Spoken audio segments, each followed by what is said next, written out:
Estamos de volta com o Band Entrevista, hoje conversando sobre o Novembro Azul e a saúde do homem. Nosso entrevistado é o urologista Dr. João Ricardo Alves.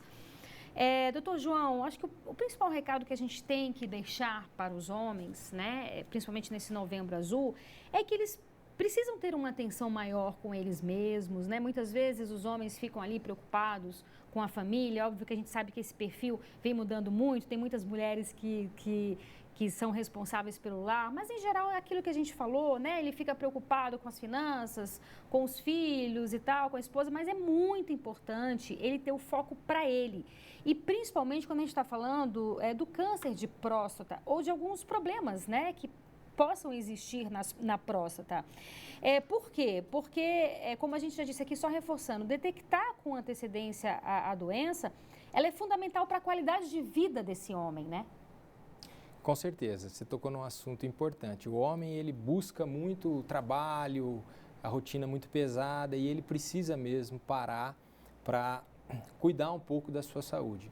Porque, como a gente tem falado aqui sobre o câncer de próstata, quando ele é detectado inicialmente, o tratamento fica mais fácil, com menor impacto para a qualidade de vida dele.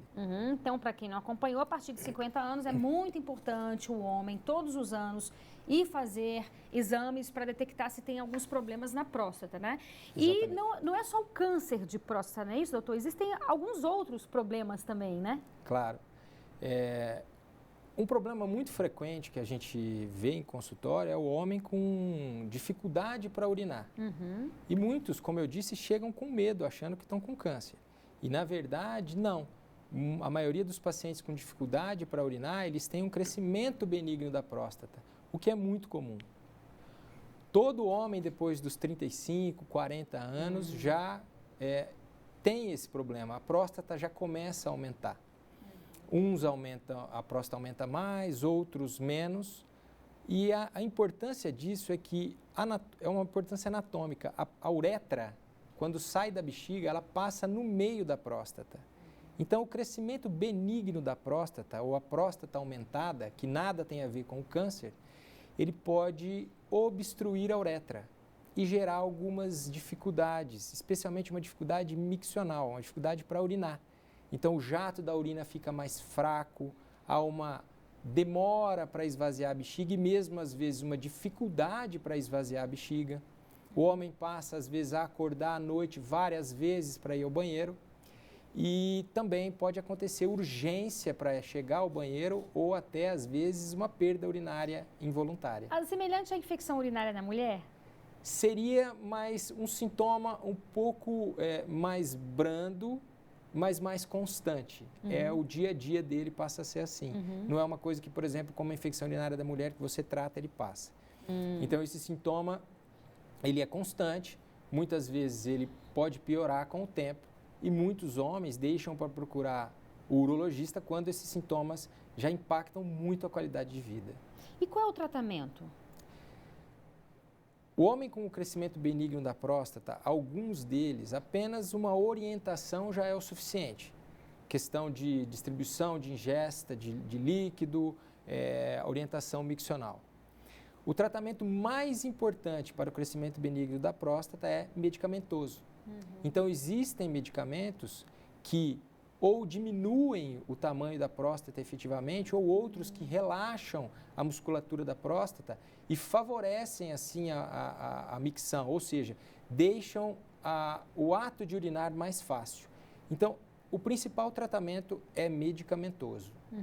A cirurgia para o tratamento do crescimento benigno da próstata, ela em geral é reservada para homens que não respondem ao tratamento clínico ou em alguns casos, onde tem a associação com infecção urinária de repetição, ou mesmo quando o homem não consegue de jeito nenhum esvaziar a bexiga, e há alguns casos até que o homem não consegue urinar de maneira alguma, precisando às vezes até passar uma sonda. Então, esses são casos extremos onde a cirurgia pode estar indicada. E todos esses casos, todas essas situações que a gente está citando, são situações que essa ida anual ao médico, muitas vezes onde os sintomas nem apareceram ainda, essa ida ela é fundamental, porque a gente está falando de qualidade de vida, né, doutor? Com certeza. Eu acho que os exames periódicos, os exames preventivos antes de ter um problema sério ou avançado, instalado, é bem melhor. Então, tudo quando a gente consegue descobrir no começo, nós temos mais ferramentas para tratar e acho que o tratamento talvez ele tenha um impacto bem menor na qualidade de vida quando os problemas estão no começo. Sim, e outra coisa também, a gente está falando de tabu, a gente está falando do exame de toque, mas tem também medo desse homem de descobrir uma doença e lidar com essa doença, né?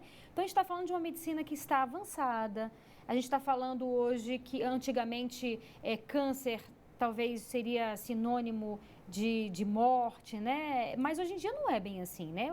A medicina está muito avançada, existem vários tratamentos, né? Isso se identificar uma doença assim. Com certeza. A medicina tem evoluído muito, a gente ainda tem muito a evoluir, mas os tratamentos têm crescido em números, em diversidade, mas eu acho que uma coisa não muda. Quanto mais precoce nós descobrirmos um problema, maior é a chance de curar. É difícil você lidar com um problema quando ele já, por exemplo, o caso de um tumor, quando ele já espalhou, quando ele já está em outros órgãos. Então, o manejo, às vezes, é mais difícil e também impacta muito mais na qualidade de vida. Portanto, quando você descobre qualquer problema no começo, eu acho que é isso que tem que ficar. O homem não pode ter medo de descobrir as coisas no começo. Quanto mais você descobre no começo, maior é a chance de cura com menor impacto na qualidade de vida.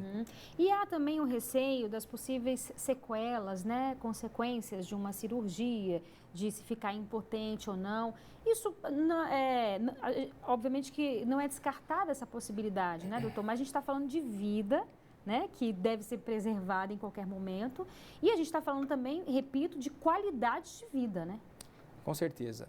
Isso nós estamos falando, então, da cirurgia pro câncer de próstata. Então, no caso da cirurgia do câncer de próstata, infelizmente, existe a possibilidade de uma sequela de incontinência urinária e também de impotência sexual. Isso também pode acontecer com a radioterapia, não é só com a cirurgia. Felizmente, a técnica cirúrgica tem sido aprimorada ao longo do tempo. Bacana. E o que tem se buscado cada vez mais é um menor impacto do tratamento na qualidade de vida. Por isso, técnicas de cirurgia minimamente invasiva, como laparoscopia hoje, que está bem difundida no Brasil e no mundo, a técnica robótica, permite com que a gente faça cirurgias com menor impacto, propiciando assim ao paciente uma alta mais precoce, um retorno mais precoce à atividade corriqueira, como trabalho, atividades de lazer, e também a quantidade de homens que ficam incontinentes ou impotentes vem diminuindo muito com o decorrer do tempo. Muito bem. Doutor, muitíssimo obrigada pela sua participação aqui, viu? Eu que agradeço a oportunidade. Tenho certeza que a gente esclareceu muita gente aí. Por favor, homens, procurem um médico. Isso mesmo. Obrigada. Muito obrigado. Viu? E o Band Entrevistas de hoje fica por aqui. Muito obrigada pela sua audiência e companhia. A gente volta a se encontrar na próxima semana. Eu espero que você tenha uma ótima semana. Até lá. Tchau, tchau.